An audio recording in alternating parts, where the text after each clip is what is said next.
Welcome to SerialPodcastNine. I mean, I am dead inside, so that would explain sounding hollow. Aren't we all? No, we're all not. All right, let's start the episode again. But this time, well, I don't know how to do it, so I'll follow. I'm Gerard Peralta. And I'm Kevin Peterson. And I'm Ryan Benoit, and this is SerialPodcastNine, episode 40 something or other. I don't know. Anyway, all right. We're up there. Oh, yeah, we are up there.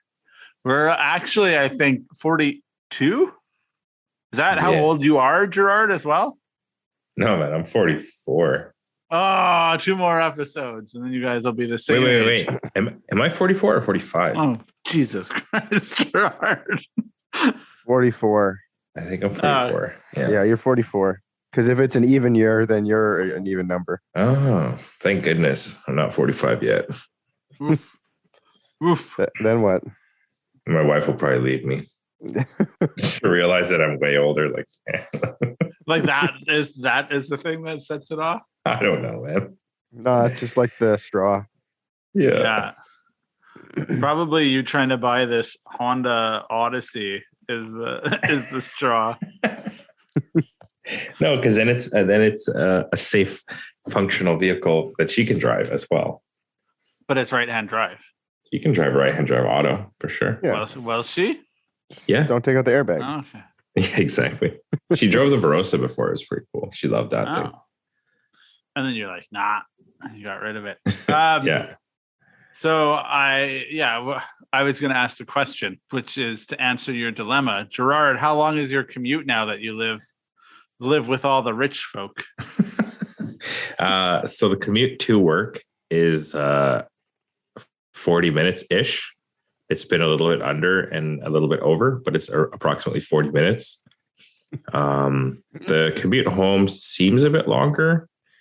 I think it's just because I'm tired and I do take a different way, which sort of has more, I guess, just traffic. It still flows and stuff, but it's a bit more stressful just because there's more cars and stuff. But yeah, the ride home is about 45 minutes. So all right. And you're doing that in a Blit. Yep. 6-speed. That requires, 6 obvious. Yeah. That requires OS Geek and twin plate clutch. Requires premium. Oh. So how much are you spending on fuel to go to and from your house? Well, I mean, I've only been to and from work 2 times from here so far. So $200, I bet. I mean, it would probably help if it wasn't totally bad on fuel. Yeah, I mean, it's not cheap. I don't know. All right. So I think it's $150 to fill it up, and it gets approximately 330 I thought it was better now. I know, so did I, man. I've got to do something about it, like the tuning or whatever it is. It's got to get better on fuel. I need another 100 kilometers out of tank at least. Would you lose power? Do you think you'd lose power? No, I don't think so. It's just for cruising and stuff. It's just it needs to be way, way leaner. So I actually just looked at this the other day, but it's tighter. The motor's loose. Yes, the motor's also low compression. Yeah, exactly. It's a sloppy old motor. Doesn't help either. But I did look at my fuel economy numbers before when I had the Crown Wagon, and I would get 460 kilometers out of 66 liters. So that's actually, in my opinion, pretty good. Yeah, I wouldn't be complaining about that. It's 14 liters per 100 / I think it's about 15 miles per gallon. 16 or 17 miles per gallon. But I mean, on a JZ car that I drove normally, it wasn't like that. That was everyday driving, right? Right. All right. So, yeah. But here's the question, I think. Yeah. I didn't have a question going into this, and then I came in and you just were Gerard about everything. And then I realized I had a question. You need a daily vehicle that's good on fuel. Now, you always go down the rabbit hole of how you want something else. We've done the AMG. What else have we done in the time of this podcast? We've spent a lot of time talking about AMGs, take hands. Yeah, take hands. Oh man, take hands. We talked about Teslas a lot. But how he never wants one. Yeah. But I mean, maybe now that I mean, maybe they'll figure their 40 stuff minutes. out in like 20 years, you know? Yeah.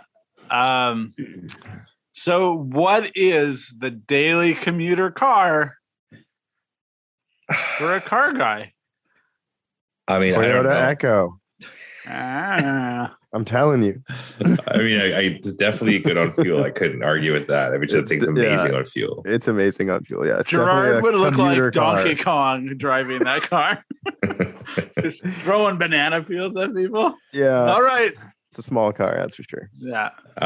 So our buddy Matt, who's asked questions on the podcast before, actually is importing a Suzuki Swift. Yeah, that's Matt Peterson. Yeah, Matt Peterson. That's the guy that the car that I was going to get. Yeah, he's the fourth wall.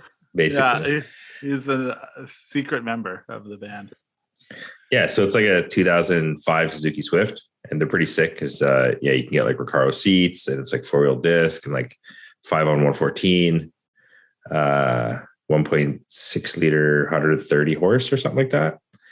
And apparently just amazingly fun to drive. So that's kind of what I was sort of gearing towards, but I don't think I'm a bit. Oh, that sounds like a sweet car. Yeah, I'm a bit low on funds.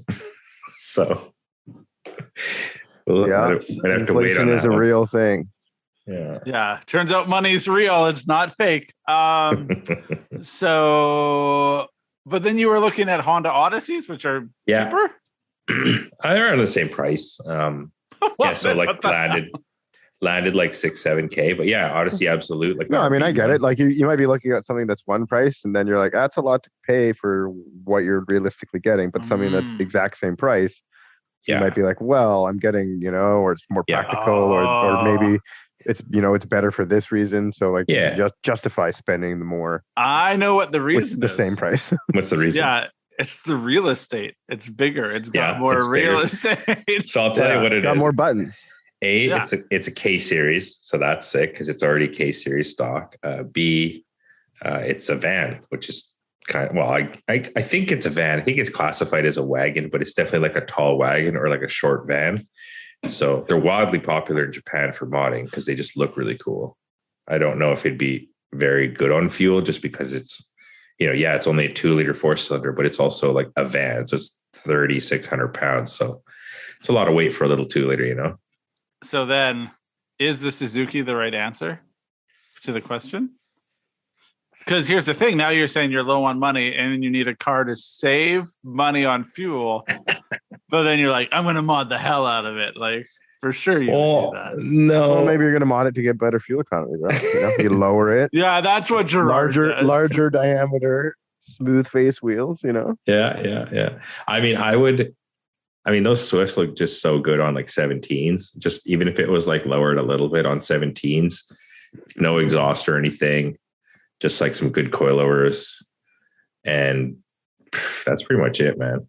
Just make it look like a very, very good version of a stock, modded car. The Odyssey, I don't know. It would be enough. Your turn your brain off car is the Infinity, which are you driving again now? I mean, I do drive it occasionally, but I mean, that thing is like 12 miles per gallon, 10 miles per. There's no way I could commute in that thing. No, I didn't think you should ever do that. But that is a nice vehicle. A 4-cylinder motorcycle. And commute on that. Yeah. Yeah, I disagree. Don't do it. You definitely wouldn't be a turn your brain off on that one. No. Turn your brain off on a motorbike. You'd be like in the ditch or in the car in front of you pretty quick. I'm just wondering, is a Suzuki Swift enough? Like, because I guess it's fun-ish to drive, but not as fun as the Blit. And then would it have, as Kevin said, enough buttons to keep Gerard happy? Like, I feel like. Okay, so I used to have a Mazda MPV, which is kind of like a van. The early ones, not the like front wheel drive ugly premises. So it was a rear wheel drive, the early one. And I remember just that thing was pretty cool. It wasn't fast or anything, but it was just like a good cruiser. I put Recaros in it, and I had a nice system. And I remember just cruising in that thing and being totally content, like as like a driving around vehicle because it looked cool. It was sort of fun because it was like different, and like. As long as it had like a good stereo, it's kind of fine for me, right? So, do you know what I find the hardest thing to picture in that whole scenario that you just said? What? you being content. I mean, it had coilovers that I'd built for it and stuff, and it had MAE wheels on it. So I love like talking to both of you about cars because it's almost like you're kind of the same, but then polar opposites. It's just. What would Kevin's daily? He already said he would just be like the Echo, and like it makes sense. You buy the. I get both arguments, but I understand, unless Kevin, I'm wrong, but it's like buy the thing that you don't care about so you don't spend money on it. And that's amazing on fuel. Like Kevin was never going to mod the Echo, but it got him to work and back for pennies, like I just couldn't. I'm going to mod the Echo. All right. I'm gonna not fix it. Those are my mods. No, it's gonna it's like extreme body mods on that thing coming soon. I thought Dustin had the Echo now. Yeah, but as soon as the summer comes back, he'll be driving the Corolla again. So. Oh yeah. And then you're good.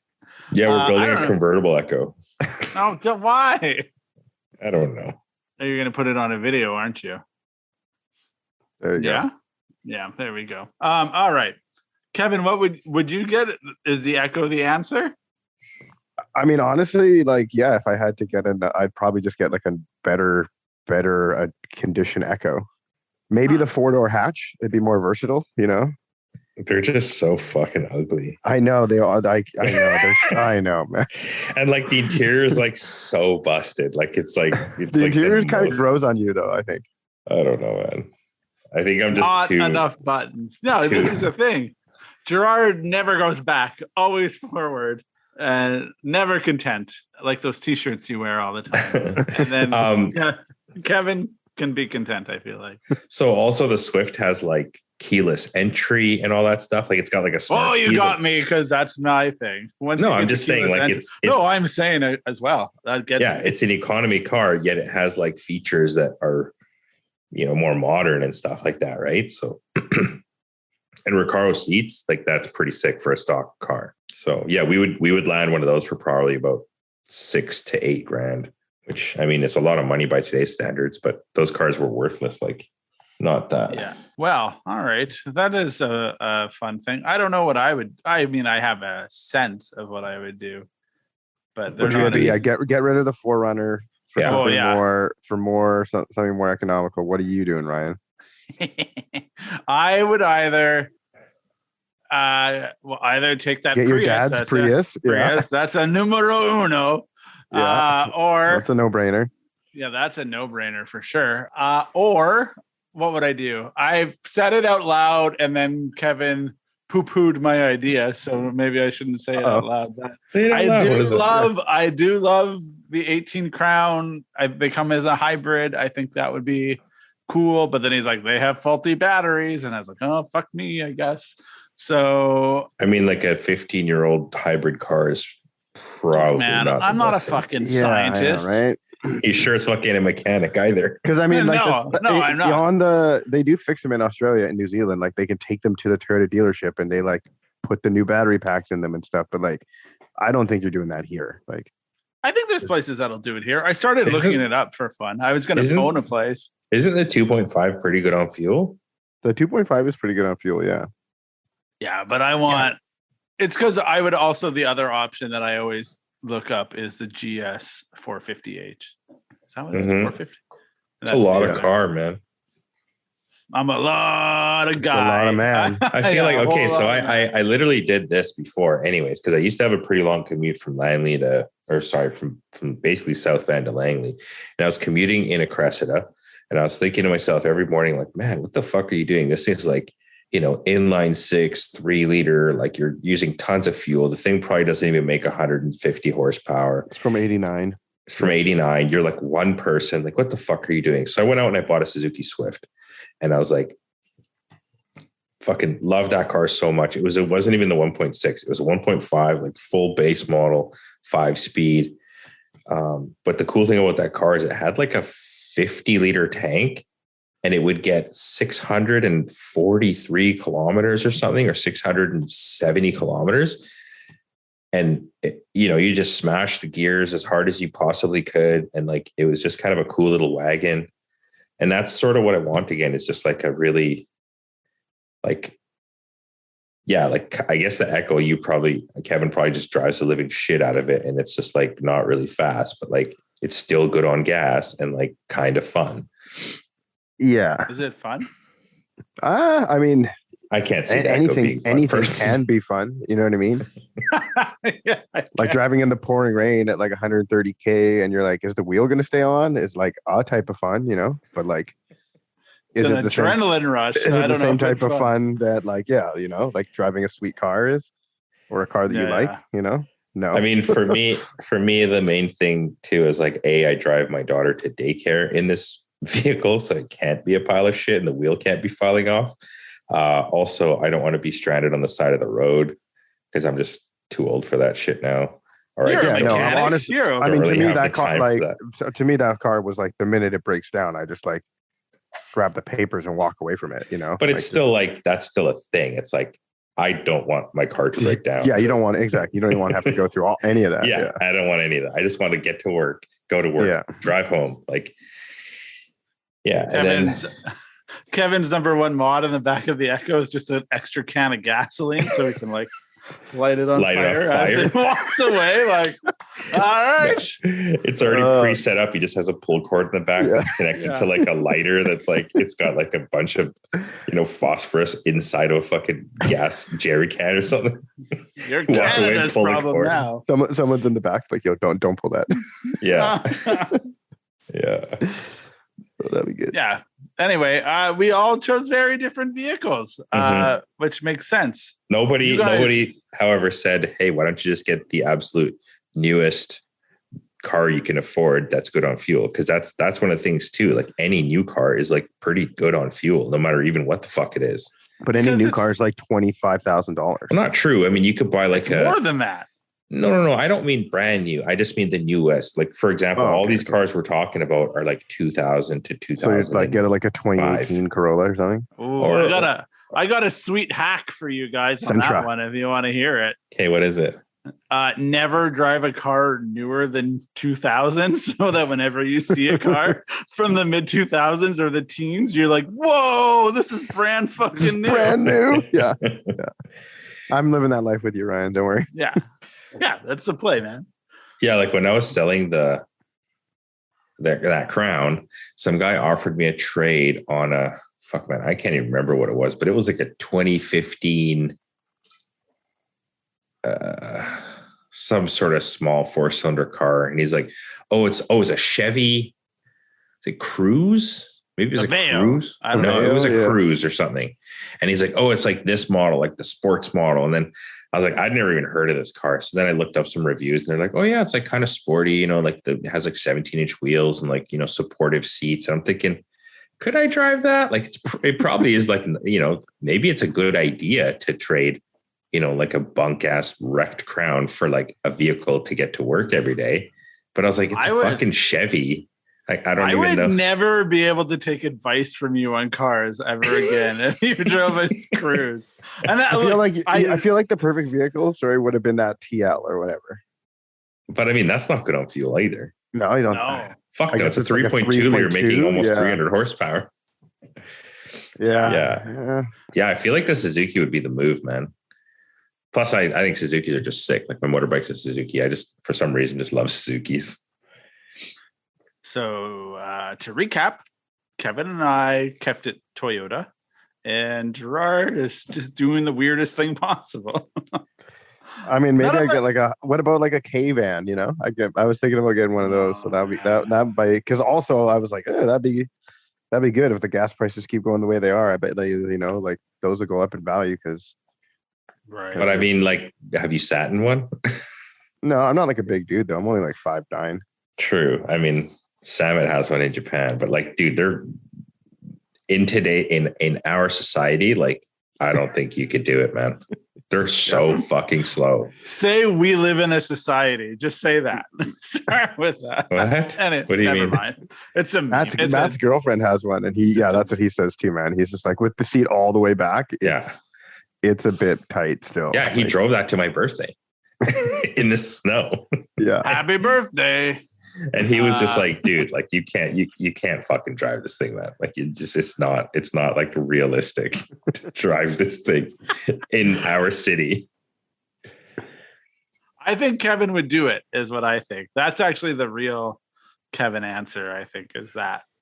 Yeah, I mean, Kevin would do it. Yeah. Kevin drives that fucking Echo. Kevin don't give a fuck. It doesn't even have a stereo. It has like a fucking a UE boom like wedged into one of the vents. Yeah, Bluetooth speaker, bro. Yeah, fucking people pay. There's no stereo on the scooter either. Yeah, but that's different. It's an open air experience. Definitely an open air experience. Oh, God damn. All right. Well, that was good. So, How long do you think it would take you to ride a pedal bike to work? Me? Yeah, you. Holy shit. I mean, when I lived in my other place, I was contemplating it, but dude, it would take me probably an hour and a half. That's not bad. It's a pretty solid fucking ride. No, that's a huge ride. Yeah. But it'll keep you young, and then your wife won't leave you when you turn for 45 next year. Except I'd leave for work super early and I'd fucking come home super late and like completely tired, like fucking not be able to do. Well, you would get better. Like, eventually you'd be a superhero. I don't understand the problem. Since I stopped riding my bike to work, it's become a problem. I should be riding to work. Yeah. I've been riding. Like I've been on my bike twice since we moved here. Oof. So that's pretty good. Well, now just take that bike to work. Take your maybe bike to work. If we move the shop to where we think we're going to move it, that might be possible. But no fucking way I'm riding to Coquitlam from South Surrey on my bike every day. I don't know. Come on, Gerard. I believe in you. No, that attitude. Definitely. Just work up to it. Get an Uber half of the way. Well, when I lived in, where the fuck did I live in? I rode my BMX to our shop before.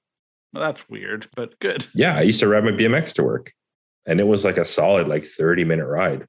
Actually, now that you say that, like, it doesn't even surprise me that you would do something like that. Like, it's just like I kind of thought to myself, I was like, Gerard would fucking ride that BMX somewhere.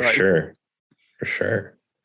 Well, that's the thing. Is like you can get there fast, but like on a BMX, you can do all the cool shit on the way. Like you can, jump this or, drop off these stairs or, whatever. Like that, it's way funner than just getting there.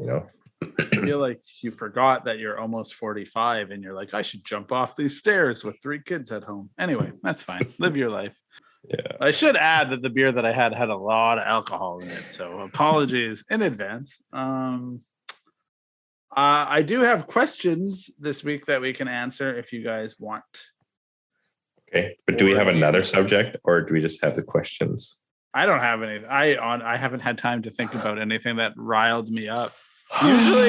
Usually I think of things that make me angry, and then I come to you guys to answer the question for me. How do you feel about the Alex Troy situation or the video of the Tesla? What do you think about that, Ryan? What do you think about the Tesla video? Tesla video is taking the world by storm. I think what made me the most mad is that other people were using his clip. I don't fully understand this. I understand that a Tesla went airborne. Did he organize it? No. Or did he? No, he was just there. No. Yeah, he was there. But he recorded it, got the footage, put it on the internet, and talked about it. Is that what he did? Is it like his footage? Yes. Well, I think there were tons of people angles, there. But like he has a big audience, and like I believe one of the footages was him. Yeah. So the only thing for some reason was that like someone else posted the footage and he was like having them take it down for copyright infringement, and for some reason that bothered me. It was because they posted that in a thing saying that like this was him, like he had organized this stunt, something like that. I don't know. Honestly, man, it's so convoluted. I don't know, man. Teslas can fucking go kick rocks as far as I'm concerned. Yeah, it's one less Tesla to fucking. Okay. I know our conversations on Teslas have greatly affected my views on Teslas. And However, the meet that he did organize, if you do watch the video, there's some pretty sick Teslas. I don't care. No. It's all or nothing now for me, Gerard. There's no in between. I'm going to take up your stance and be like, fuck all those smartphones. You know what's funny is none of us ever said a Tesla. Like, I mean, I understandably, like they're quite a bit of money, but like oh no, none of us said like any sort of electric vehicle to get to work. Like you could buy a Nissan Leaf or something like that. You know what I mean? I don't want one of those. Both Orions were hybrids though. That's true. Yeah, I'm the most progressive. Except they were like big ass fucking cars. Yeah, man. A used Prius? A used Prius. I picked 3. They were all hybrid. Oh, that's true. None of them were because I know I can't afford an electric vehicle, and I don't want a Tesla. I actually use Kevin's argument of why not to buy a Tesla all the time to people, and it's I feel like it's ingrained in my head, but hopefully I'm not misquoting him.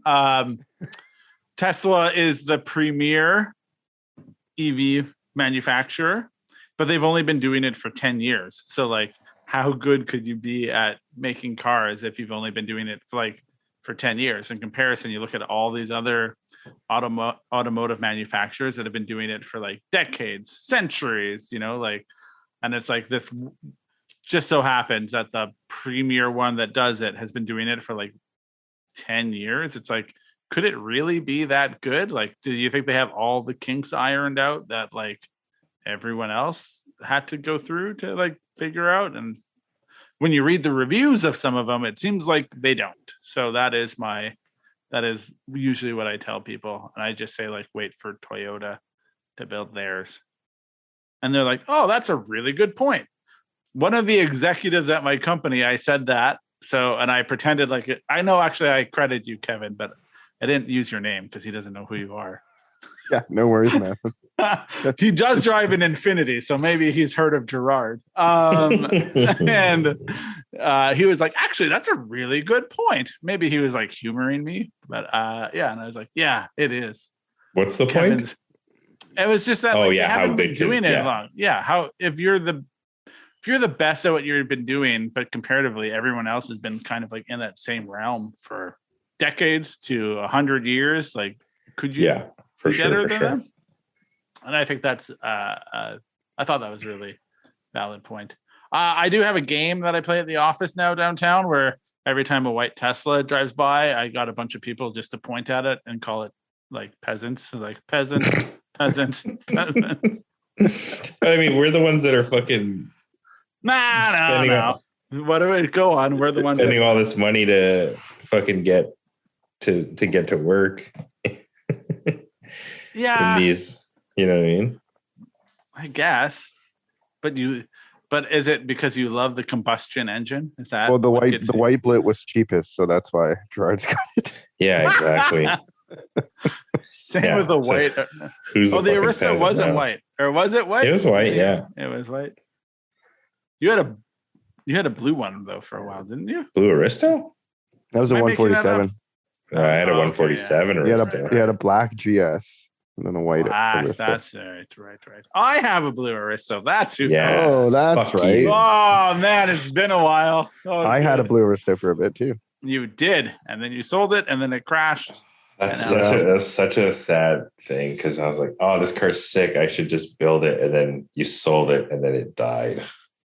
So I was kind of thinking, oh, maybe I should have built it. Oh, well. But then I think again every time I hang out with Aristo. Every time you sit in Aristo. Gerard literally sat in my Aristo and was like, this is dumb. All the Aristos I've driven recently just... That's mine. He's talking about mine. And then I hopped in the JZX like right after, and I'm like, "Yep, this was the right decision." What was it about the Aristo that was off? The door, the seats, the handle, the steering, not the fucking Gerard. All right, well, you live your life. You two saints among men. I don't know what. I don't have a good saying to go with that. I've had a bit of a week, so I'm just a little My brain doesn't work. All right. That can't be right. Cool. What's can't be right? It says I have jury duty on the 2nd, but that's a Saturday, so that doesn't make sense. It's a trap. It's that cop that said he would get you from years ago. He was like, I'm going to get you next time, Kevin. Well, what it is, you know? That's the way she goes. I see there's another. Oh, hey, here's a thing that we can talk about. Awesome. As a side, do you ever think about how you affect the car scene? Not affect. Do you ever think about being involved in the local car scene, or is it just not as there as much? Like to go to those things and have a presence? Yeah. I mean, yeah, we want to do part of like car shows and stuff like that. I mean, car meets, I do. I mean, like I said last time, I talked to my wife and said, hey, like I need to be going to these car meets. Like we have to have a presence there. Like it is part of my job. It's part of my business. Like stunting on them. I agree with you though. Yeah. You should be stunting on them. I think if you're going to have a sick car and you're going to be about sick cars and stuff, that sick car has to be seen as much as possible by as many people as possible, including your local scene. Yeah, that's fair. You got to be an advocate. You got to be an advocate for the change that you want to see, or and I've always felt that way. And I mean, Kevin, go on. Sorry. No, I was just going to say. Also, I kind of feel a bit of that when I drive the car every day. It's like that car gets seen by tons of people, whether or not they're car people or not. But there's no reason for me not to go to a car meet because I drive that car every day. You know what I mean? Yeah. You get a captive audience, you know? Yeah. It's like I'm going to go to daycare with the car, but I'm not going to go to a fucking car meet. Like, you better be there. You know what I mean? Like, it's yeah.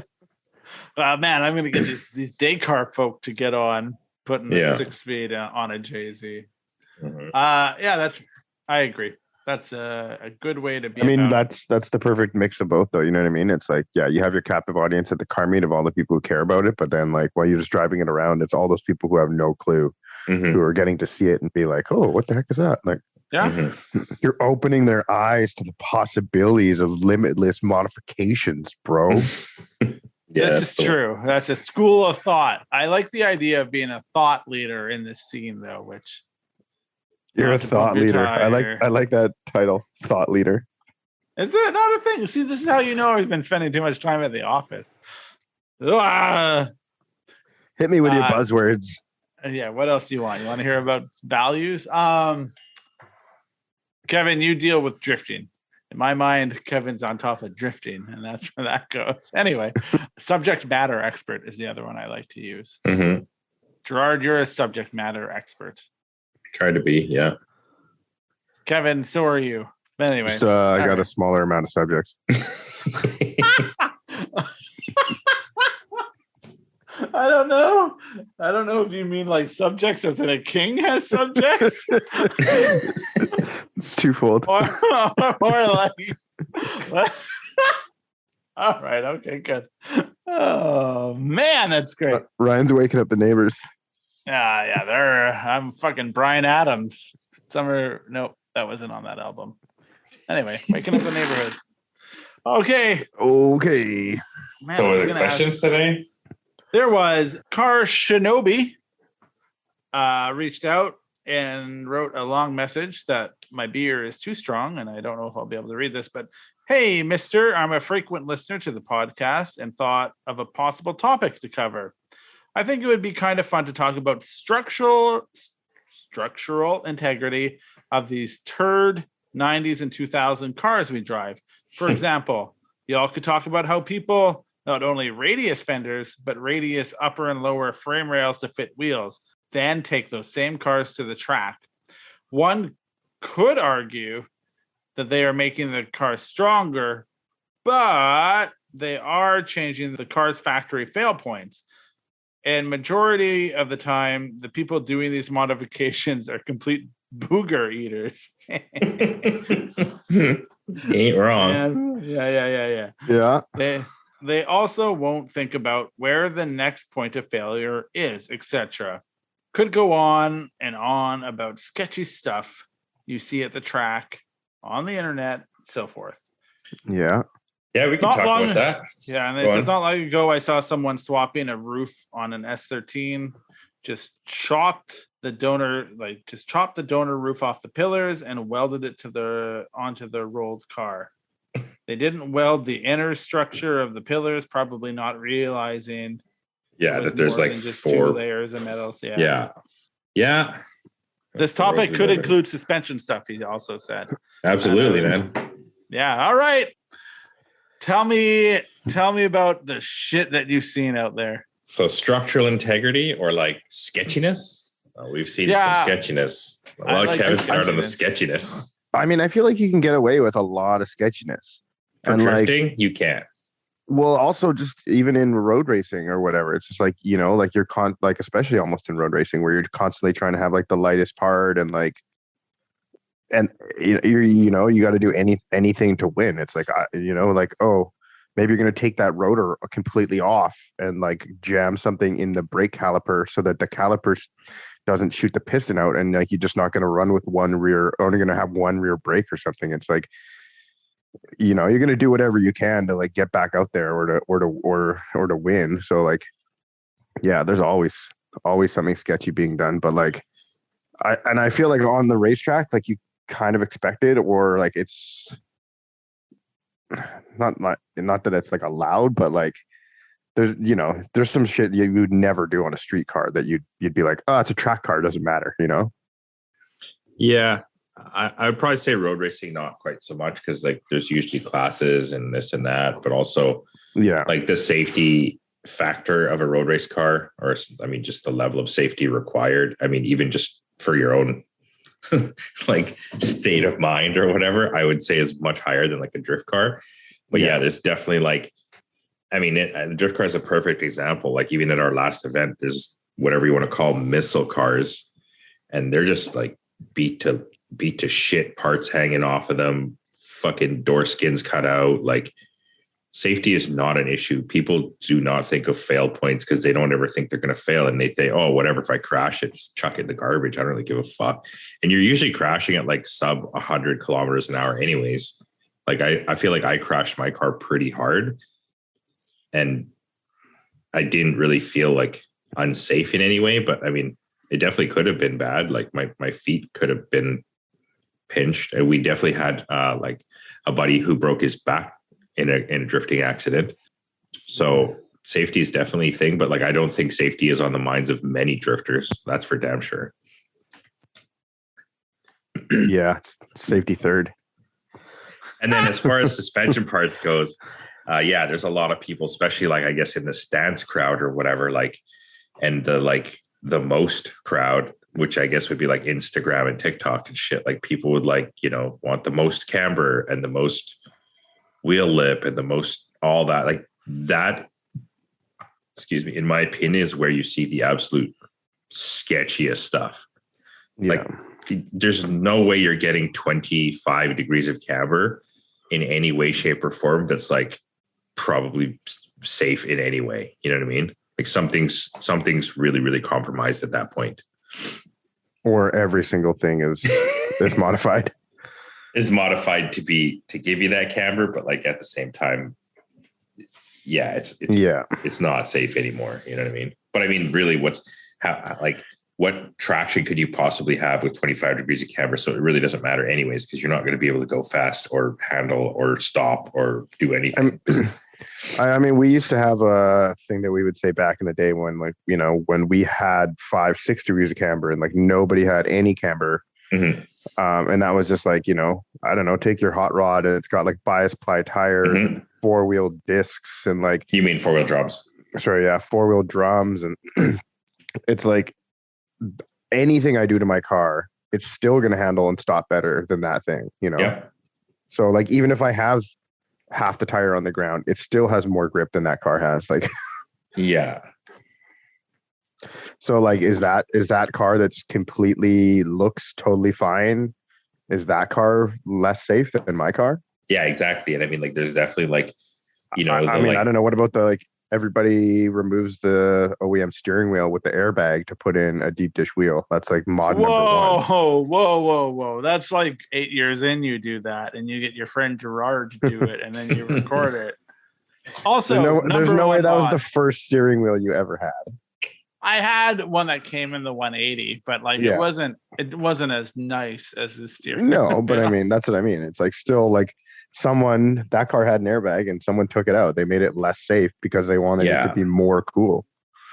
Yeah. And I mean, that's the thing is if there were a different way to go about it, maybe more people would do it. But like nobody's spending $1,000 on a slightly nicer looking stock airbag wheel. I got my stock wheel, but it's got carbon fiber on it and like suede. This shit's still ugly. It's still 350 mil diameter. Like, I think after we put the steering wheel in my car, I think I said, "This is the best mod I've ever done to my car." Of course, it's more ergonomic. It's like feels better. It looks cooler. Like everything about it's better. Yeah, you fit in the car better. Yeah. Yeah, I just felt dope because it looked dope. It felt good. But also like the newer cars, like, in order to have a cool stockish steering wheel, you have to have like a $30,000 plus car. Like you can get cool GTR steering wheels, cool BMW steering wheels, cool like Infinity, Q50 or Q60 steering wheels. But like, they have all the Lexus steering wheels you can get too. Yeah, exactly. But those cars cost X amount of money. And that steering wheel costs like $1,000. But I feel like all those cars, the reason for that too is like there's so much integrated into the wheel. It's like you're gonna get rid of your steering wheel, and then all of a sudden like your stereo doesn't work because the only volume control was on the steering wheel or something. Cruise control, Bluetooth, everything. And I mean, it's just generally most newer cars have like actual cool steering wheels. They're like 330 or 340 mil. Pretty ergonomic as far as the grips and shit go versus all of our 2000 steering wheels that are like super skinny, super big, like pregnant face, 4-spoke, like just the most hurting. Like the Crown steering wheel is like laughable, like that's even allowed to be in a car. You know what I mean? Gerard, if you could time travel to one place in time, would it be to go back and tell the people who built the Crown to not put those steering wheels in the car? No, they can do whatever they want with that car. They can have that car. That ain't me.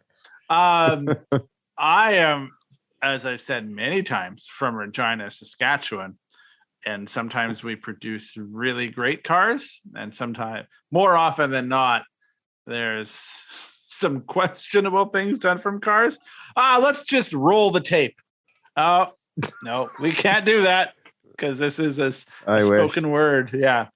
I remember, man, I don't know if I'm going to get this. I feel like someone was trying to build either a roll cage or like harness bar, and they were like, I'm going to do it myself. And they legitimately built 2 spears that if they ever got into an accident, it was like, someone is going to get impaled. Like it was just the way that it like sat in the back. I'd almost have to draw you a picture. It was like they had pointed ends on them, and if they got into an accident, which people did at that track, one of the accidents was on Rob Dyrdek's Ridiculous, I believe. But anyway, it was like, yo, you just weaponized your car to murder you is what you've done. But like, the like harness bars in general have always been like a sort of like questionable one. Yeah, and this was real questionable. I think someone else's car started on fire at that track once, and then they didn't have a fire extinguisher, and someone else. Oh, they were trying to weld a seat into their car at the track. Oh, that's a nice one. That's a well-prepared vehicle. When you're welding a seat in at the track, you've really shown up ready and equipped to. It was Carter Jackson. No, I'm joking. It was not Carter Jackson. What about the one where you cut the hole? You raise your hood up. Did you ever subscribe to the theory that like in an accident it would fly off because it couldn't engage the hooks? What? That's not what that mod was for, man. That was no. I know. No, I was. I know. It wasn't that a Honda mod that like transferred? No, it was over? For cooling, but people were saying it was super dangerous because you spaced the hood up to now where the safety hook isn't going to catch it, and it's just going to fly off and decapitate you. That's what people used to say about it. Has it And I was ever like, decapitated by Yeah. a hood? Yeah, That's- exactly. Jesus Christ. I mean, if it happened, I would then subscribe. I mean, to I it, didn't but think it was unsafe. I mean, I thought it was.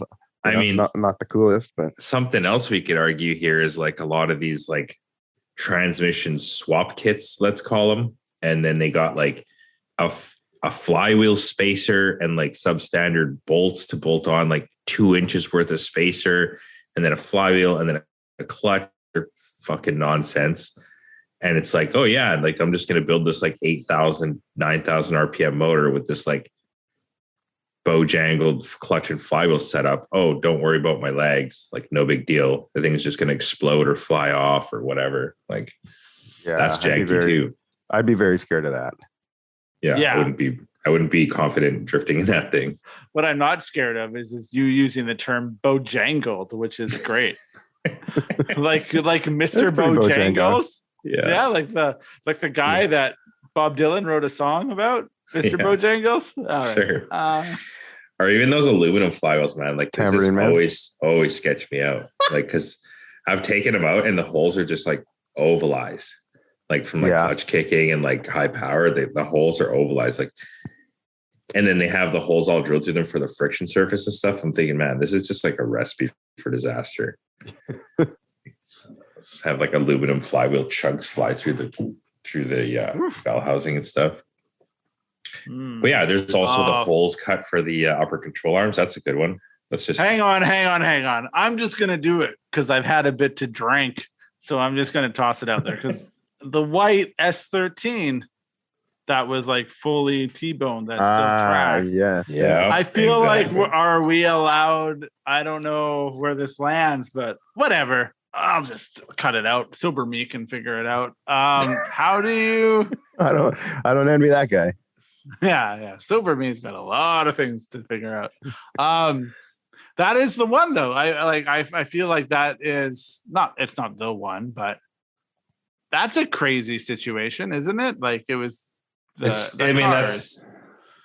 mean, to me, that's on the same level as like the stupid fucking like 25 degrees of camber scraping down the road with the fucked up fenders and the rim rubbing. It's the same thing. Like it's unsafe. It's kind of ridiculous. People do it for like the clout or the looks or the likes or whatever you want to call it. Like if that was if anybody actually gave a shit when they tech your car drifting, that car would never pass. Like never pass.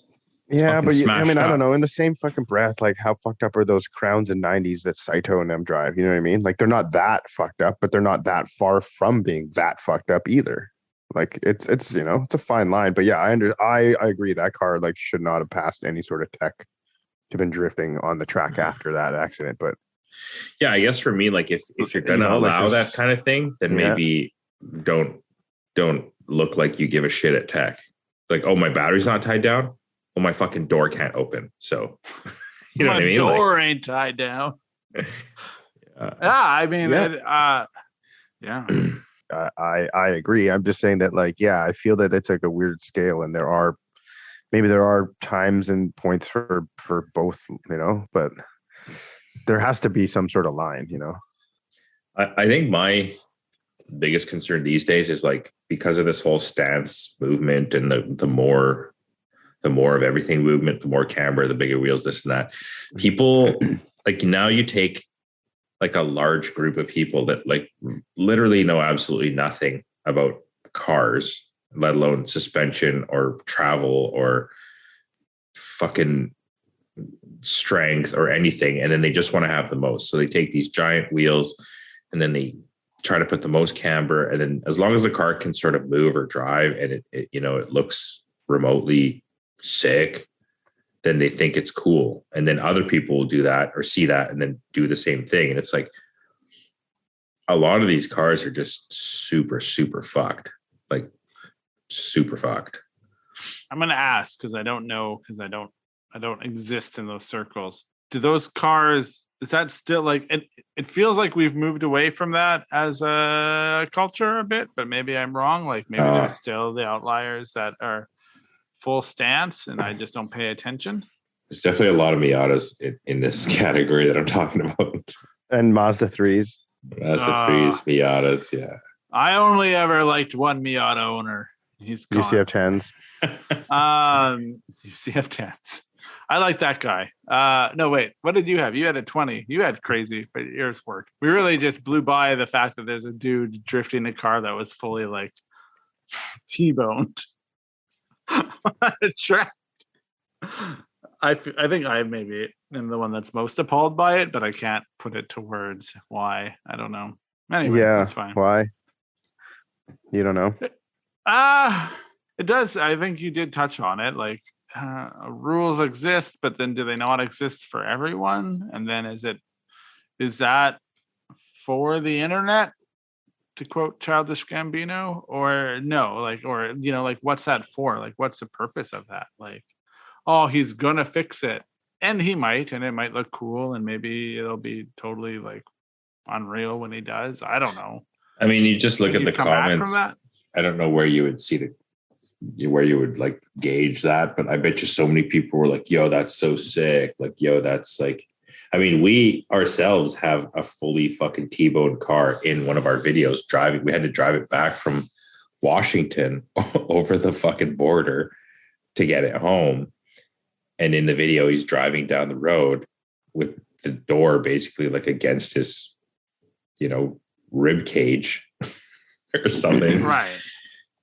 And I get that part. It's the part where you go back to the track though with that same car. That's the part that doesn't like.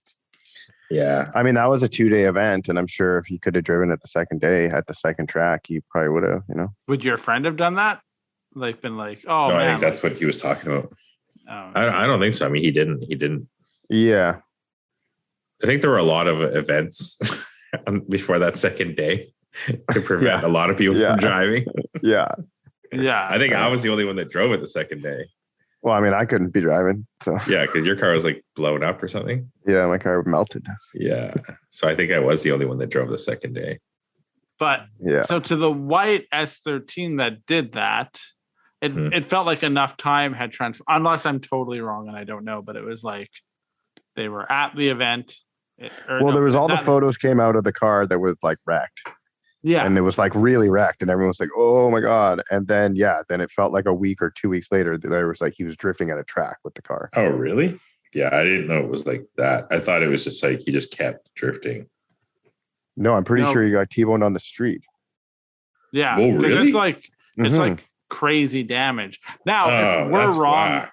Anyone can reach out and correct us, or if someone happens to be listening that can explain that to, I'm more than willing to listen to the other side of that coin. But you don't listen to coins. That's a dumb thing to say. The other side of that story, I will for sure hear it out. I don't know. That's a weird thing. We make room for people to do stuff like that with clout, for clout. That goes back to the Alex Choi Tesla jumping the street. We make room for that now in culture. I mean, is like fucking sideshows not all that just room for like disaster that we like? I don't think people are really making room for it. Yeah. Someone's making room for it, not us. Yeah. But someone, like, there's someone out there. It feels like they're making their own room. I guess so. Yeah, I have a weird thought about this, and nobody's gonna like this, and I'll say it because I've been thinking about it. Controversial. Woo! When we talk about drifting, we always talk about how nobody understood it, they didn't get us, and we're still having that conversation now. Like, Mission Raceway seems like it's a no go anymore, or for now. And there's this like old versus young, and now we've kind of become like the old. And I know that realistically, like, sideshows or takeovers are dumb, but there's part of me wonders, are we doing to them what people did to us, and then we just don't understand it? And that's the controversial thing. That is very dumb, and I get that. But is it like, in years from now, is there a professional version of this where they just try not to like mull over pedestrians? But I mean, that was the thing. It's like, maybe if they were doing it in a parking lot of like a Home Depot, or or in like some industrial park, But like if you're doing it on the freeway or like in the middle of an intersection where you're completely like screwing up traffic, then maybe there's less respect for it.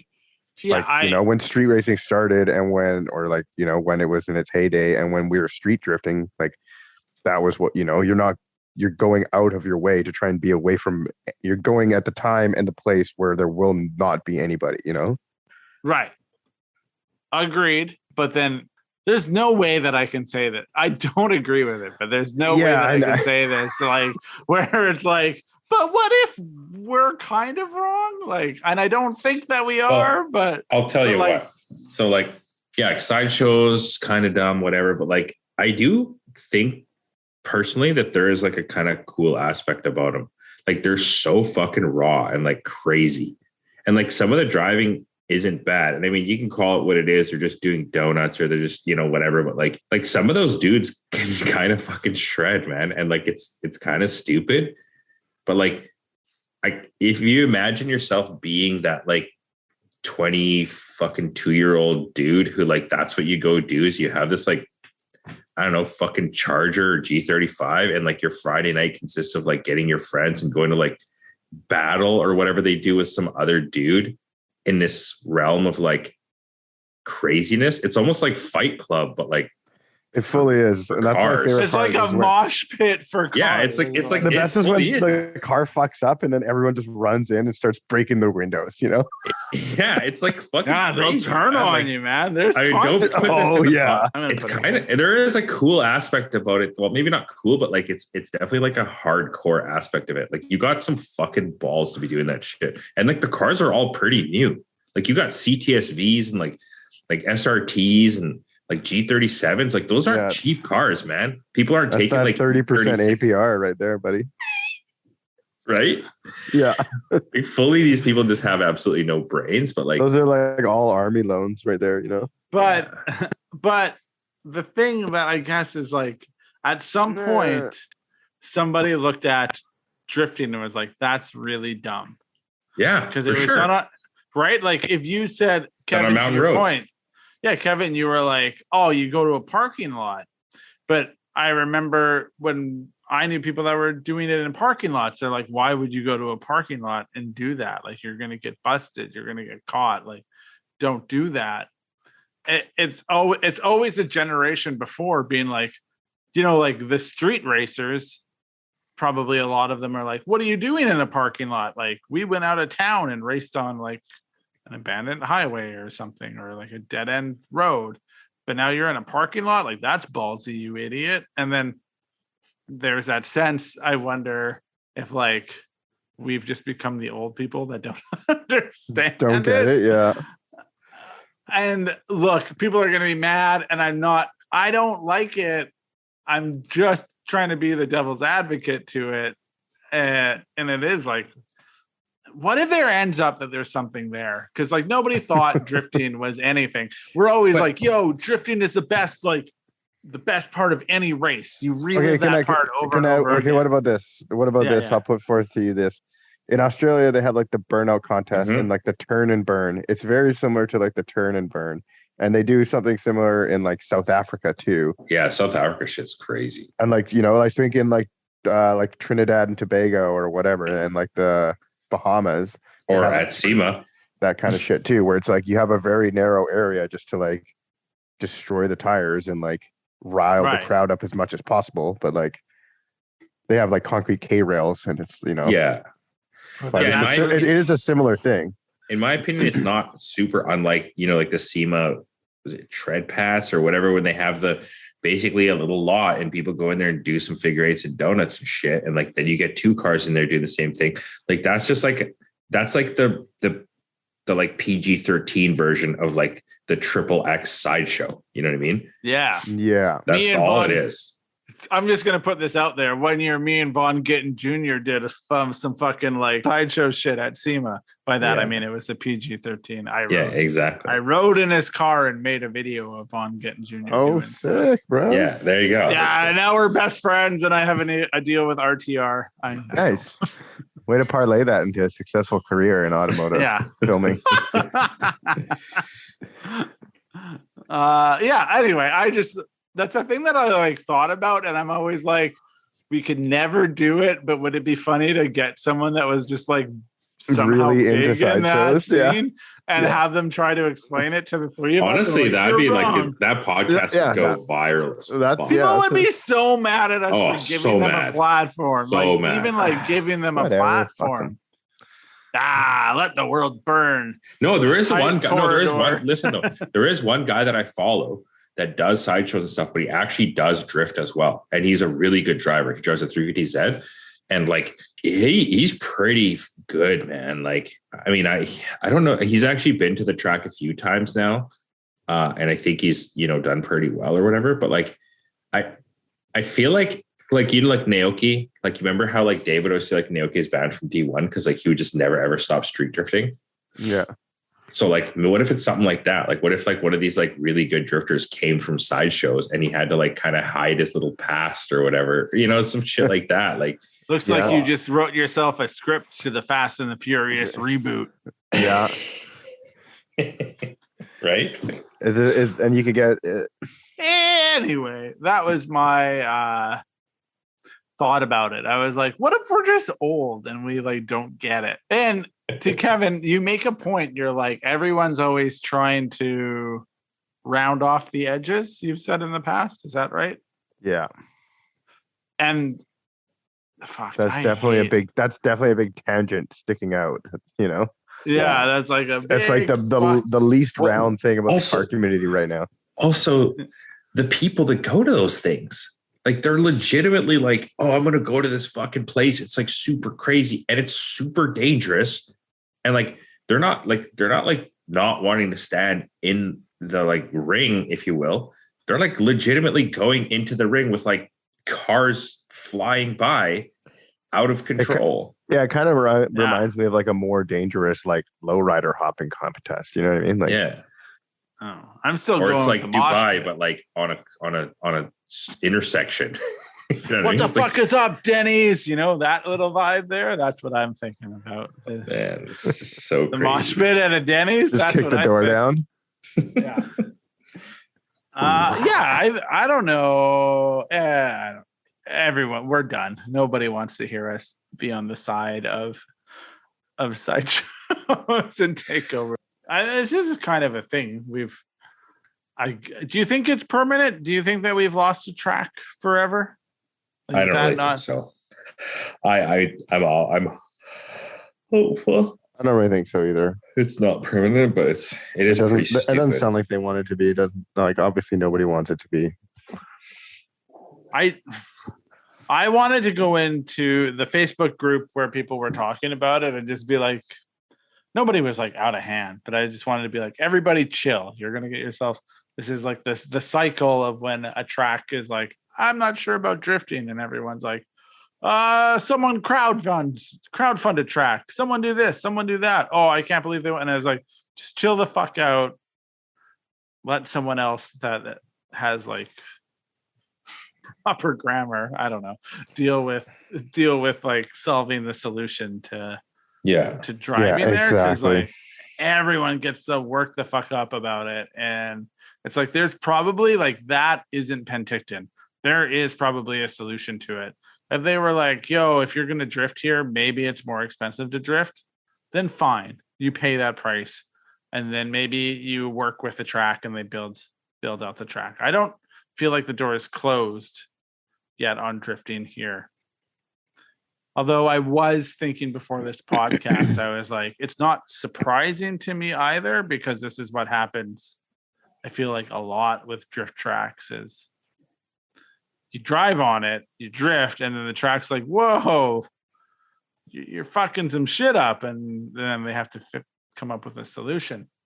It's weird because it seems like drift tracks, or I don't know if it's drift track people or drift tracks. Like, it seems like for some reason they can't get their shit together. It's like PGP, Pat's Acres, fucking Mission. It's like, I think they got shit stacked against them though. It's like PGP and Pat's Acres are both like noise complaints. Like, you know, also it's like, I mean, maybe not PGP or Pat's Acres or like whatever, but like, the amount of money that's sitting there in like land for the racetrack and mission, it's like it's so silly, you know. Yeah. Like it's so much money sitting there. But it's also silly for them not to just try to fucking have drift events every goddamn day. No, I agree. Like Yeah. Like you want to make money or not? Like we're literally paying, what is it, $2,500 for fucking 6 hours of drifting or 6 hours of track time. Yeah, there's like nobody. There's like not even anybody there, you know. Yeah, like I don't know how much a fucking repair on a track could possibly be, but like, I mean, maybe it's $2,000, maybe it's, but like if that's one day, like you guys, if you guys promoted or advertised, you could at least probably do 2 or 3 days a week of you know, making money. And then who knows what the weekends entail. This was the same thing that happened in Saskatchewan. We drifted on a kart track.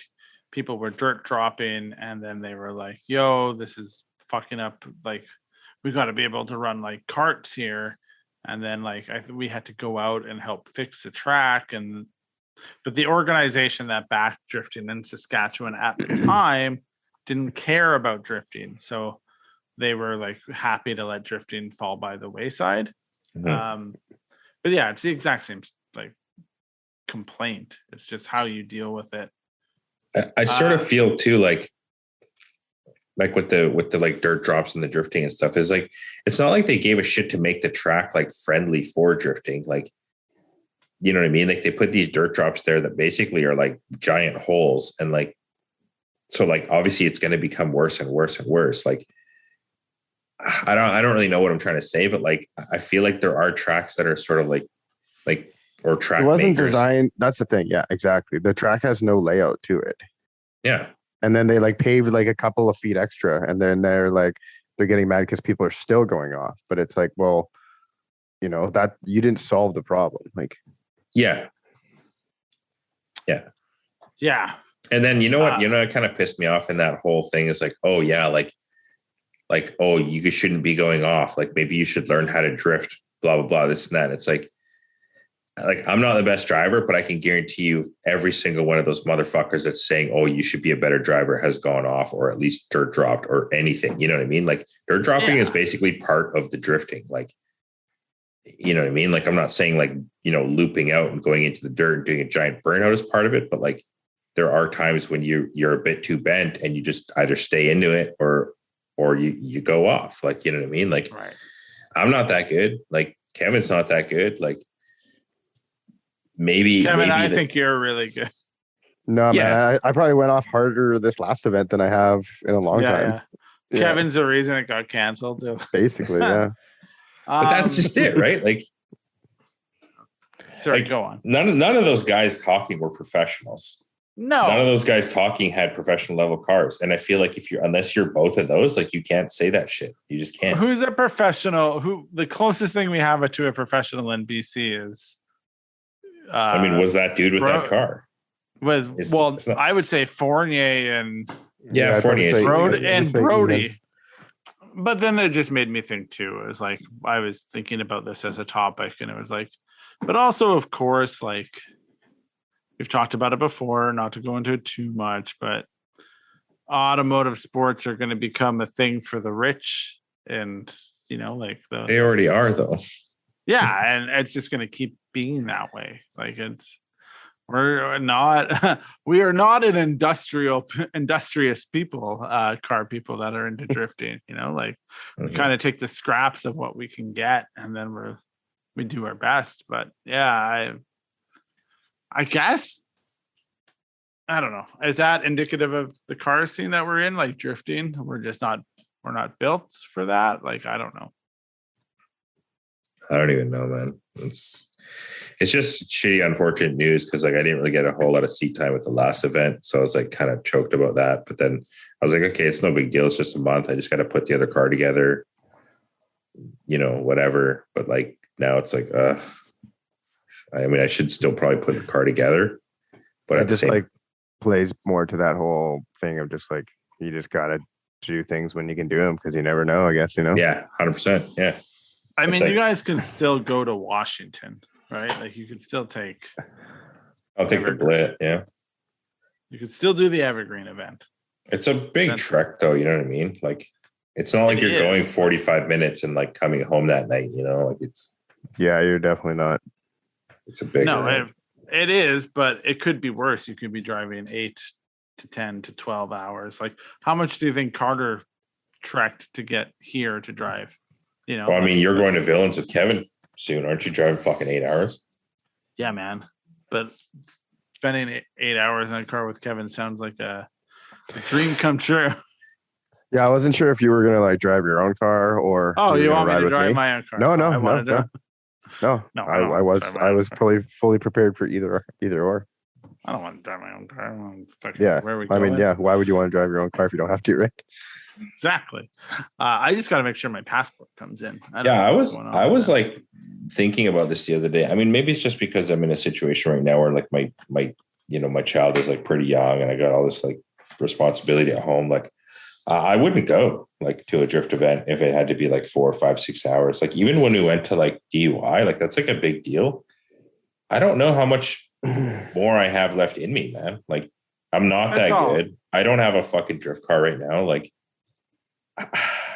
it's all relative though. I mean, we've talked about this. Like I like to think, here's the thing. If you guys were around and you were like, we're going to final bout in fucking Oregon and Medford, I would have went. That would have been fine. I would have done the 10 hours and did that, whatever it was. But that's because to do those things, I've always had to do 6, 8, 10, 20, like fly, drive. Like it's a different thing for you. Your experience with it hasn't been the same. You've always had it. Like it's all relative is all I'm saying. What do you mean?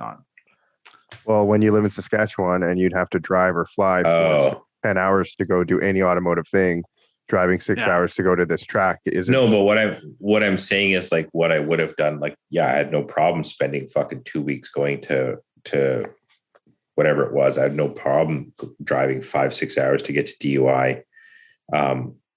I mean, maybe it's just because I don't have a drift car right now. Like maybe it's because I haven't probably drifted. Because it's not been very rewarding. Like the last time I went drifting, it sucked. Like I wasn't happy with my driving. I wasn't happy with the car. I was like, it was not a good experience whatsoever. And like, I didn't get the enjoyment out of it that I used to get, you know what I mean? And now not only that, it's like really difficult for me to get away for any sort of amount of time. So it's like this big, huge, like endeavor to go fucking drifting that like maybe here's a question, Gerard.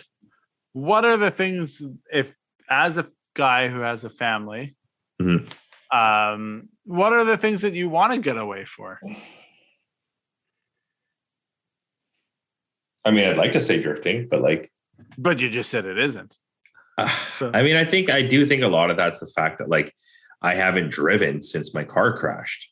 And then the last 2 times I drove were super shitty. Right. I was driving it's like, I mean, I don't know how it is for you guys, but like when I crashed on my bike, my BMX and like smashed my face, there was a decent amount of time where I was like not really into biking. Like I would ride and stuff, but like it wasn't the same like confidence level. I was like second guessing myself, like all this other shit. It wasn't really super enjoyable. It took like a bunch of years to be like, okay, like, yeah, this is fine again. Like I can do it.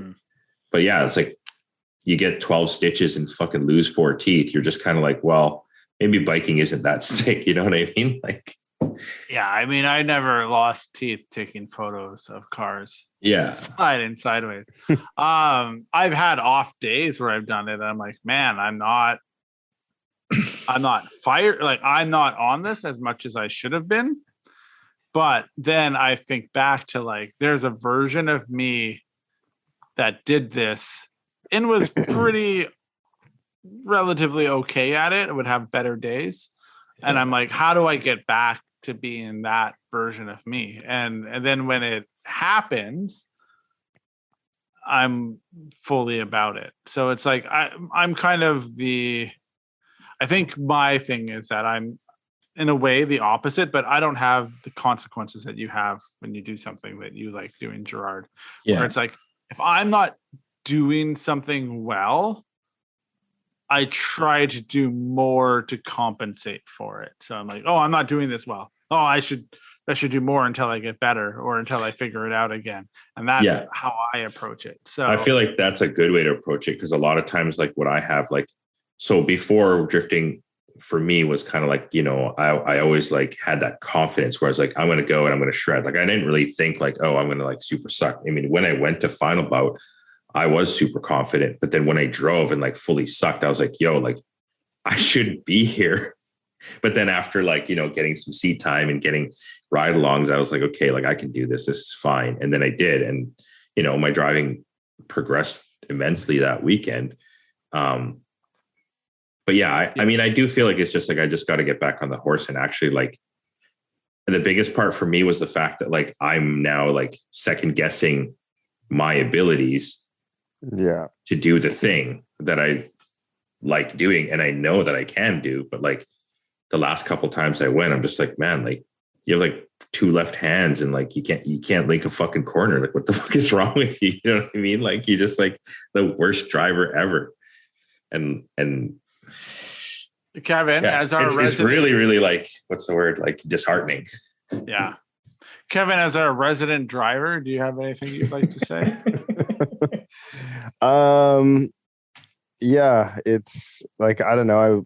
I agree with Gerard that like when you have, like him not having the desire to go drifting totally makes sense right now because he's been away from it for so long. And, like I don't know if I said it on the podcast in the last couple of weeks, but like, in the last 6 to 9 months, I've probably thought about the Altezza like 0 times. Like I did 0 work to the Altezza since the Drift Gala. I've driven it in and out of the shop, and that's literally it. But then after I went to that drift event, I was like so inspired. I'm like, oh man, I'm gonna do this. I want to change this suspension setting. I'm gonna change the alignment here. Like, oh, maybe I'm gonna finally do this thing this project that I bought like, I don't know, a year and a half ago, maybe 2 years ago at this point. I'm like, oh, maybe I'll finally get around to doing that on the Altezza. And like, when you actually get to enjoy the things that you have or use them for what they're for, it like kind of is reinvigorating again. But when you just haven't done it in so long, it's just like, it's hard to imagine the feeling it gives you. So it's hard to like want to get that feeling again. Yeah. So what I'm hearing here is that Kevin's drug is drifting and Gerard's drug is more accessible. It's burnouts on the street. That's not true. No. I feel like the burnout on the street is like a small quick taster. Hitter, but quick hitter, exactly. But like, it's not the binge. Kevin's looking for those like artisan drugs. Yeah, he's looking for it's got to be the right type of high for Kevin. Gerard will take what he can get. The thing I was gonna say too is like, oh shit, I had it and I think I might have forgot. I was shouting. Yeah. Yeah, Brian. Fuck me. Sorry. It's like, okay, so I went out there and I tried to do the drifting with the car. And I mean, the car's not well set up, but like at the same time, I felt like my ability should be to some sort of level that I could take, not any car, but like a car that, it is rear wheel drive. It has some sort of diff and it can turn. I felt that I could be able to drift it, but like myself as Gerard, I'm like, oh, this is wrong and that's wrong and that's wrong. And I just kind of like feel, what's the word? Not guilty, but like Kevin would just be like, yeah, I don't give a fuck. I'm just going to drift this car. It's fine. It's fine. But like, I guess I would be like, okay, like the steering is so ungodly slow that like, it's really difficult to like control. And like, I just maybe don't care enough to like want to control that shitty steering to like get better. But I mean, maybe if the car ran, I would have definitely driven it the entire day if the car ran anyways, because I went out like 3-4 times trying to do the thing. But yeah, it was just kind of like these excuses, if you will, that like the car needs more shit, like I guess to be my level of drifting, for me to be able to do the drifting. I guess I feel like shitty about that I maybe need those things or somehow feel that I need those things in order to be able to do the thing. I don't know. I think there's a reassurance in what you're saying. Sorry, Kevin, if you have something to say, you go, because I don't. You go first. No, I was just gonna say that like I think that that's true to some extent for me too as well though. Like if I just went out there with like an open diff car that like is super underpowered and like is super slow steering and like only one of the only one side of the e-brake locks at this point, I don't think I'd be having fun. Like I know how to drive. I know what it should be doing. And I want to be able to do the things. It's like the car is just so terrible. And it's like, sure, you could go out there and like drive as hard as you can and try to overcompensate and try to do everything you can and maybe get it to do it and maybe have some fun. But like you could be having way more fun. Yeah, that's kind of it, right? It's like I go from this like well-developed like Aristo that's like super planted and super like it does everything I want it to when I want it to. And then now I'm in this like kind of half-assed car. And it's like all the like skills that I developed with that other car are now like I can't use them. You know what I mean? I got to learn these new skills that like I'm going backwards or something. You know what I mean? So it's like, yeah, but it's the funny thing is that you're not actually going backwards. You're developing a new skill to drive a new car. I feel like this is the same thing Chaub went through because like he went through it with the GS. Yeah, like from an S14 to a GS. There's a reassurance attached to this. I will say this as well. We always talk about like people feel as if like they're the exception to the rule. And Gerard, it kind of feels like you also a little bit think like you're the exception to the rule. You're like, oh, I'm going to go like, I should be able to do this because I am who I am. And I've done these things and it's not working. But the thing is like, no, it's still a skill set that you need to learn or a muscle that you need to build and you need to go out and learn that. And I think that's kind of very much a thing that happens. We've talked about it before in the car scene. It's everyone, it's like, hey, how'd you get so good at driving? It's like, well, and I know this isn't entirely the case, but to paraphrase, it's like seat time. And they're like, oh, but you got an angle kit, you got a hydro e-brake, you got all these parts. Yes, your car needs to run properly, but now you're also drifting. Your blit isn't like 500 and some horsepower. It's not those things. I mean, it definitely had the power. The power wasn't, I mean, when it was working. It's a different skill set. You're going to learn it. The car's got to run as well. That's got to be a thing. Yeah. I mean, I get it. The thing that I'd say that is different than you is that when June was your daughter's age, so you're like, I don't got a lot of time.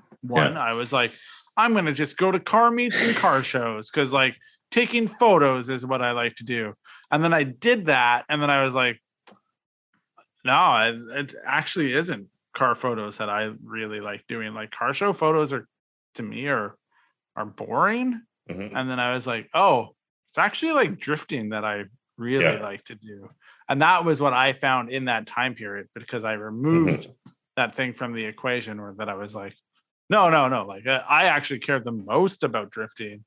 This stuff is the quick hitter, the burnout in the street for me. And at the end of it, like Driven was very nice. They flew me out to Saskatoon to like take photos and write an article and do all this shit. But at the end, I was like, I don't care as much about car shows. Like I want to watch my boys slide around a track and drag some shutter speeds. Anyway, yeah, exactly. So I think you'll get there, but I do understand the like you're kind of in that time frame that requires more attention. And I mean, like to drag it out even further, like I had already like given up on the Toyota. I've already been like, okay, like the Aristo was great and everything, but like I'm switching to Nissan because like I just want to like progress my driving faster and this and that. But then instead of getting the Nissan on the track, I like get an even worse fucking Toyota. So it's like, you know what I mean? It's like, what are you doing, man? Like you're literally shooting yourself in the foot. Like, so that was kind of like the whole thing up. But that's why when I went to the event, I'm like, look, I'm going to drive. I'm going to fucking just get the seat time. I don't give a shit that it's got slow steering. I don't give a shit. I just need it to run and I just need it for me to be in the driver's seat. But yeah, then it just wouldn't run. So then fuck that thing. But yeah, anyways, whatever. It's a ride, man. It's a ride. I don't know. Yeah, it is a ride. I don't know what else to tell you. Anyways, that's done. Crazy world we live in. These are the times. Guess we should all just join a sideshow. No? I mean, maybe we go to those Applewood events. Sounds like a sideshow. Sounds like it. They got K-rails or something set up. Yeah, I'd be sick. Yeah, I mean, some of those things are fun too, but like, then you're always just gonna have the dude who has like the fucking 1,500 horsepower, like whatever on slicks, and just does like the most fucking insane, stupid ass, crazy burnout. And you're like, you pull your like fucking Jay-Z, you know, even if it's 500 or 600 horse, and you just like, and it's like, okay, fucking cool. Buddy starts up his like 800 cubic inch supercharged fucking like ground shaking monster truck engine, like hot rod. You're just like, all right, what the fuck am I even doing here? You know what I mean? As far as burnouts go. It's funny that both of you look at it that way, because when Buddy starts up that car, that's when I stop caring. Like I don't know. You can't be a car guy and stop caring about something that crazy, man. Like, why? Quit telling me how I can and can't be as a car person. How dare you? I can absolutely say that with the time frames and the times that I'm allowed to be around cars, that I want to be around the things that I absolutely care about. Like, I don't look, it's like, here's my analogy. I was thinking about how much Eric hates Drive to Survive is what I was thinking about. What's that? The F1 show on Netflix. Oh, he hates it? Oh yeah, he thinks it's the dumbest thing. And I was thinking about it, and I watch it with Jody, and we watch it in a few days. And I'm like, to me, this is the most efficient way to engage with this thing. Like, everyone's like, no, I got to watch the race live. And then it's like, how long is an F1 race? Like 3 hours, 2 hours, an hour and a half? Like, I don't even know. It's like, you know what else I could be doing with my time instead of watching that race? It's like, I have other things that I'm beholden to that I have to do, where it's like, oh, I can watch a 40-minute episode of that encapsulates an entire story. I don't watch shows. If I watch 2 episodes of a show and I'm like, shit, I give it up, because I have too many things on the go where it's like, oh, well, I got a thing to edit, something else to do for work. Like, that's time I could be using productively to do something that I actually care about, instead of like cheering for a race car driver that I have no control over. So like, whatever. I'd really like to know. I guess I wouldn't really like to know, but like, I've never watched an F1 race, and I don't really give a fuck. I like posted F1. A video of today of them. That's only because it's sick, scraping ass fucking. Yeah, and it's from Static Club. I think it's so funny. But yeah, like, I like those things, but I just don't like them enough, I guess. You know what I mean? I don't care. But that's why Drive to 5 a.m. to watch a fucking F1. To me, that's why Drive to Survive is so great. And people are like, it's not accurate. I'm like, I don't give a fuck. I was going to watch it. It's not like I was going to watch it otherwise. It was like, they got like pretty cool shots in it, and they make a story for me to follow, and all that sparking shit that you like, Gerard, that's in there. And like, you could probably watch it with your wife and she'd be like, yeah, okay, this is kind of interesting, because Jody's like, watch that. Jody, honestly, no, it literally is like a soap opera. That's why Eric probably doesn't even like it. It's not about the races. It's about the drama behind the scenes and the people, which probably is fairly accurate, honestly. I mean, there's probably more interesting stuff. Like, that's the thing, is like, they can make it a super exciting series out of a bunch of boring races. Because it's like, I don't know, it's like, oh, Mercedes is going to win. It's like, Mercedes fucking won 8 years in a row. Like, it's not exciting, but they can make it exciting. You know? Because it's about everyone. And if you don't know anything about it, it's totally fine. If you didn't see the last one, or, you know, it doesn't matter. Like, yeah. What do you think about them? I mean, I like it, but I also don't watch F1. And it's like, I'm sure if you were fully into something, you know, it's like if they made a TV show about about drifting, we would be like, it's so bad because it's, it's not realistic to what it's really like, and like they got all these things wrong and blah blah blah blah blah. Like like it's but I don't know, it's good Tokyo entertainment. drift. Yeah, it's the Tokyo drift to drifting. Like that's what that is. That's not an inept analogy. Like, okay. Well, did we wrap up yet or no? No, we didn't. So I don't really we know talked what to about. say, Yeah, that's fine. We just have to say bye, and then I work my way around it. We talked about a lot of things today. We talked about commuter cars, which we did not come to an agreement on. We talked about poorly built cars that could kill you, but who cares? And I don't know what the last thing is we talked about. But camber. Oh yeah, camber is life, bro. Camber, yeah, that's right. Okay, good. And then the rest of it was like Kevin said, a blender of stuff. Who knows what'll make it into the episode and what won't? Yeah. That's the magic of this podcast. All right, you guys. It was nice catching up because we haven't spoken in a while. And thanks to everyone who tuned in and listened to the podcast. Yeah. Right. Thanks. See you later. Bye. Bye. Bye. Thanks for listening to Serial Podcast 9.